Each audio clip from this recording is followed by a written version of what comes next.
جب ماہ سیام رمضان المبارک جلوہ گر ہوتا ہے، جنت کے 8 دروازے کھول دیے جاتے ہیں، جہنم کے دروازے بند کر دیے جاتے ہیں اور شیاطین جکڑ دیے جاتے ہیں۔ اللہ جل شانہ اس موسم رحمت میں خاص عنایات اپنے بندوں پہ فرماتا ہے۔ ایک نفل ادا کرنے سے فرض ادا کرنے کا ثواب ملتا ہے اور ایک فرض ادا کرنے سے 70 فرائض ادا کرنے کا ثواب ملتا ہے۔ اسی طرح راہ خدا میں 1 روپیہ دو گے تو 70 روپے خرچ کرنے کا ثواب ملے گا۔ اسی طرح باقی نیکیاں بھی جتنی بھی ہم کرتے ہیں، وہ ایک نیکی کریں گے تو 70 گنا اجر ماہ سیام میں ہمیں نصیب ہوتا ہے۔ اس لیے اہل ایمان کا یہ طریقہ ہے کہ وہ اس مہینے میں کثرت کے ساتھ تلاوت کرتے ہیں،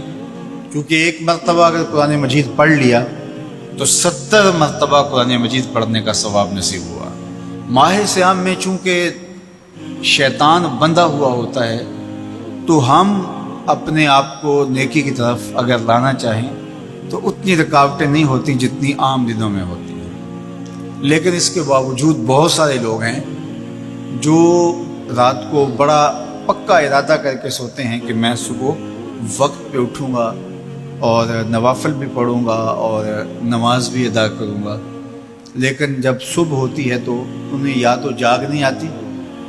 یا نیند سے بیدار ہو جاتے ہیں، بستر سے اٹھا نہیں جاتا۔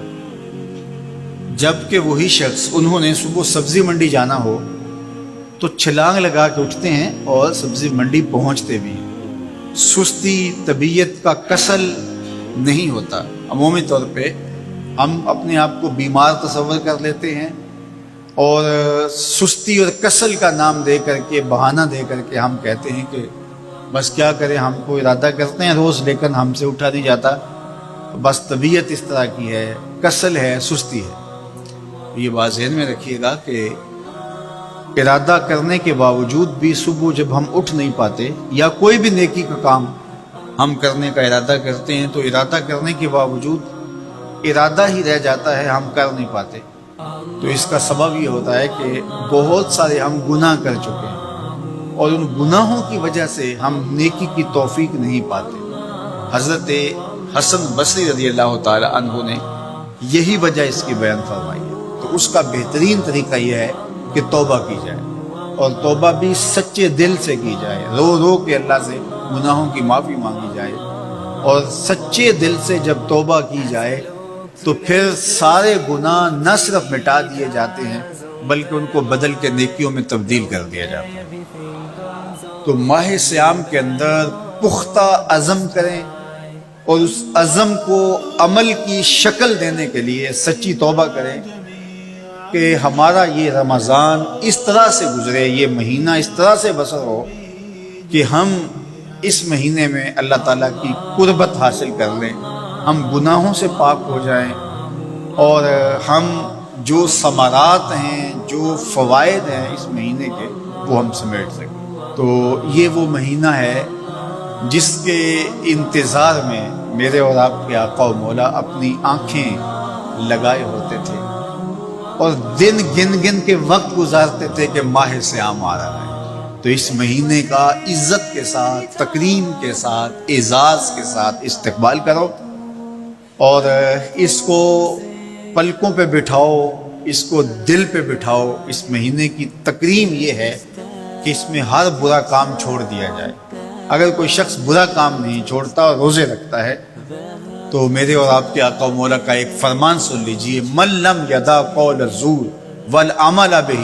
فلیس للہ حاجۃ فی ان یدع طعامہ و شرابہ۔ فرمایا کہ جو جھوٹ اور برے کام نہیں چھوڑتا،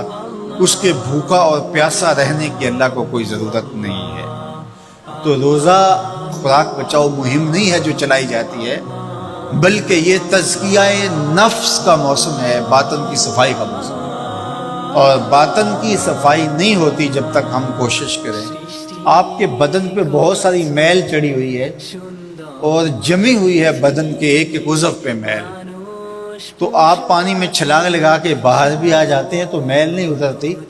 چلو کچھ نہ کچھ فرق تو ضرور پڑ جاتا ہے، لیکن میل نہیں اترے گی۔ میل کب اترے گی؟ جب آپ اپنے بدن کو مل مل کے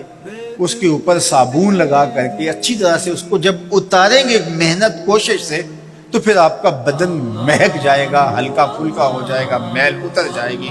یہ موسم رحمت ہے، اللہ کی رحمتوں کا می برسے گا، اس سے کچھ نہ کچھ فائدہ تو ہوگا ہی،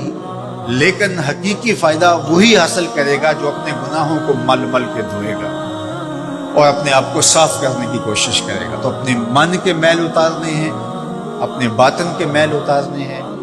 اپنے اعمال کی درستگی کی کوشش کرنی ہے۔ صلاۃ التراویح مسجد میں نہیں آ سکتے تو گھروں میں پڑھ لیجئے، جس طرح بڑی عمر والے لوگوں کو، بیمار لوگوں کو کہا گیا کہ آپ گھروں میں پڑھ لیں، بچوں کو کہا گیا، لیکن چھوڑیے گا نا، یہ رمضان المبارک کا خاص عمل ہے۔ آج کل دین بیزار طبقہ مختلف جگہوں پہ بیٹھ کے مسجد پر، مدرسے پر، تراویح پر،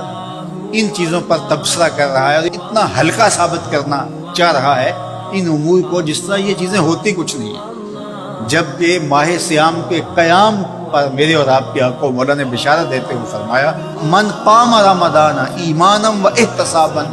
غفر لہ ما تقدم من ذنبہ، جس نے رمضان المبارک کی راتوں میں قیام کیا ایمان اور محاسبہ نفس کے ساتھ، اللہ اس کے پچھلے سارے گناہ معاف فرما دیتا۔ یہ بہت بڑی دولت ہے، اس دولت کو ضرور سمیٹیے گا،